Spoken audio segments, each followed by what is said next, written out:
Okay guys, so I'm back to do another video.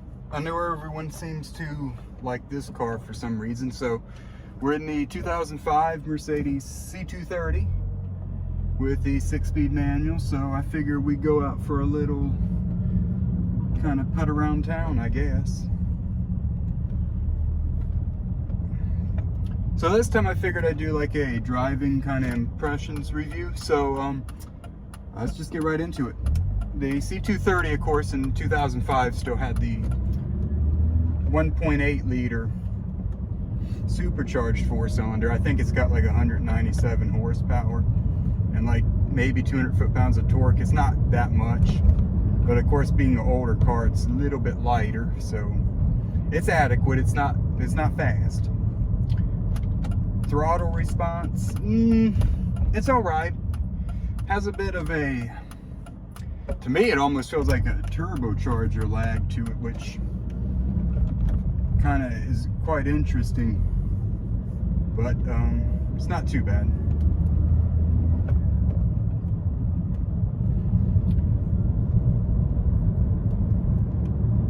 Let's just say we're not going to win any 0 to 60 races here. But I figured I'd give my review on like the gearbox, because I know Mercedes gets some flack on their manual transmissions. Personally, I quite like it. Is it the best manual transmission? No, but it's far from being bad.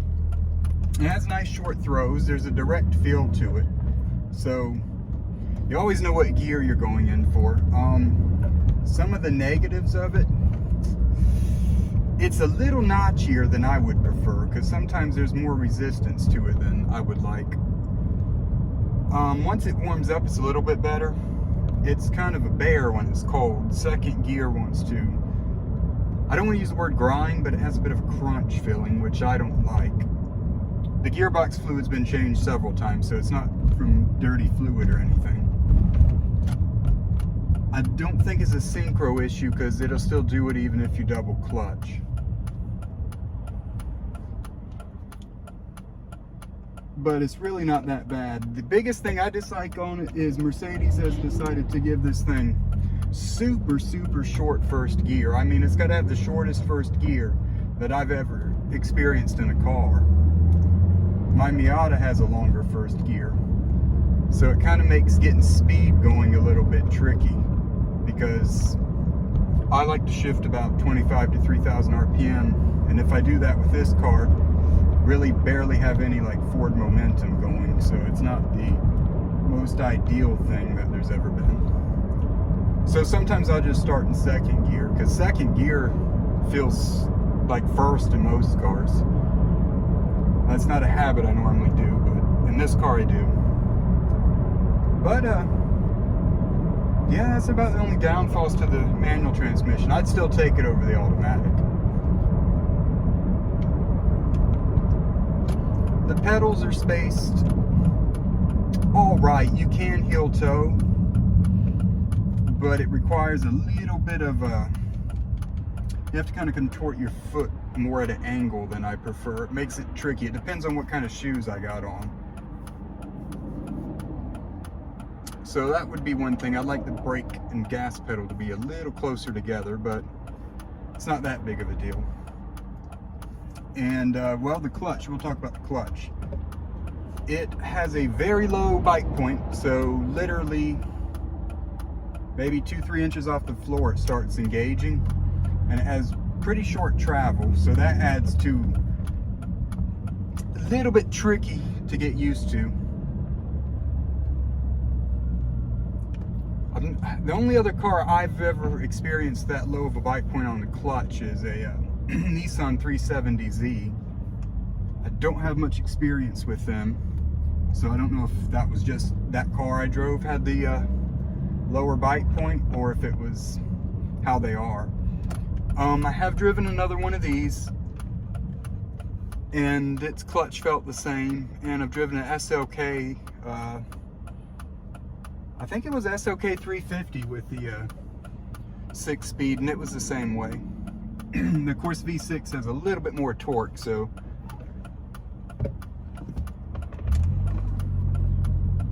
But once you get used to it, it's really not that bad. There's not really rev hang. Only when the engine's cold does it have a little bit of rev hang.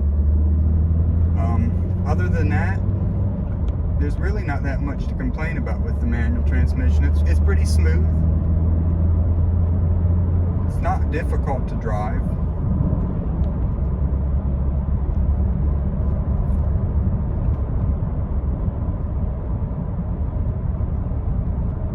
So yeah, overall, I quite like the manual transmission. I still prefer my Miata's manual or my BMW. They have it's a little bit nicer to use, but this is, like I said, it's not bad at all. So we can get on to other things now that the gearbox has been covered. Steering. So we'll go talk about the steering now. Actually, it's got quite a nice weight to it. It's kind of heavy if you're coming out of most cars. It's relatively direct. This car having the AMG Sports package, I believe it gets a quicker steering rack than the regular ones. So it's not as quick or sharp as the BMW. I think it's like 2.8 turns lock to lock. It does have road feel. There is a decent amount of feedback through the steering. The biggest thing I would say I dislike is it will wait up in a corner, but the steering's kind of got a vagueness.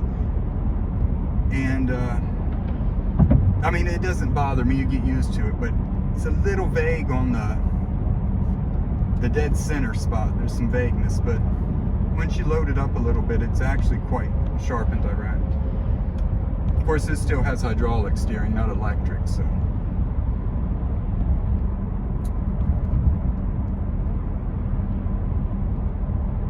But like now, you can feel the texture of the road, and if you hit a bump or something, the steering wheel will jiggle.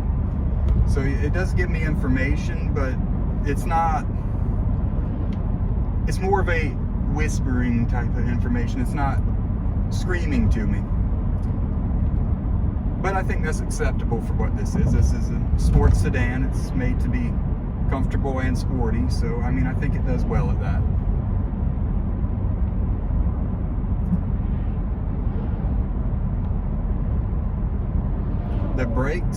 The brakes are a strong point on this car. Having the sports package, it's got the upgraded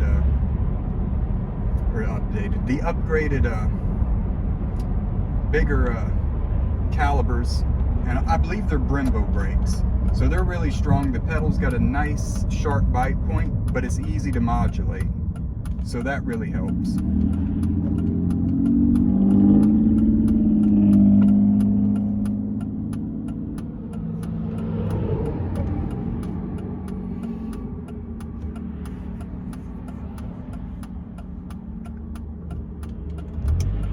So we'll take it back here on some little bit of back roads, so we can maybe get a little bit of some curvy action going on maybe. You actually can hear the supercharger whine. I don't know if the video will pick it up, but it's there. I'd say the supercharger seems to come on about close to 3,000 RPM. I've never took the car to redline, so I'm not sure. I know the power stays on till 5,000, so it might. But I think the engine's acceptable. I actually prefer the 4-cylinder here to the V6. The V6 is smoother and quicker, got more torque, got more power. But this has a kind of a, I don't know, has some personality to it. It's got quite a raspy, kind of burbly sound, and it's got a bit of roughness I like. It's smooth, but it's got a bit of a feist to it. Because like there, now the supercharger. Fast it is not, but it feels fast. And the handling's, it handles. The steering, like I said, when you really start getting into it, the on center feels a bit vague. So you just really got to get to know the car to know its limits. I don't push it nowhere near its limits because I like to preserve my machinery a little bit here. I mean, as far as reliability issues and stuff I've had with the car, it's been pretty good. I mean, it's only broke down one time and there was no warning. I never knew, but the serpentine belt pulley idler tensioner decided to let go on me. And yeah, I had to have it towed for that. That was really the only big issue I've had. I've had other small things, like I think it was the cam phaser magnets, the O-rings were leaking. I changed that myself for literally like, I forgot, like 40 bucks. And the vacuum pump was leaking oil, and I got one of them off, I think it was FCP Euro, for like 200 bucks, did that myself. And besides just normal maintenance like plugs, coils, all that. Actually, I'm still running the original coils, shockingly, but I've been wanting to change them just because they are 15 years old now, or 16. So that's what I've been wanting to do, but that'd be simple. But other than that, oh yeah, when I purchased the car, the air conditioner compressor wasn't working, so the dealership replaced that free of charge, so it had to have that. But other than that, nothing else has really gone wrong outside of just normal, like I said, normal maintenance. I've changed gearbox fluid, the differential fluid. I've had to put rear shocks on it, and I did do the thrust arms and the lower control arm, all the control arms in the front. I think I did the upper and lower because they were kind of, it had a vibration in the steering wheel there. So see, like right there, that's what I was talking about with the steering. The car is capable, but right there, when I want it to weight up, I want some weight in the steering, right? But now you get a little bit of feel when you really load up, but it's not much there.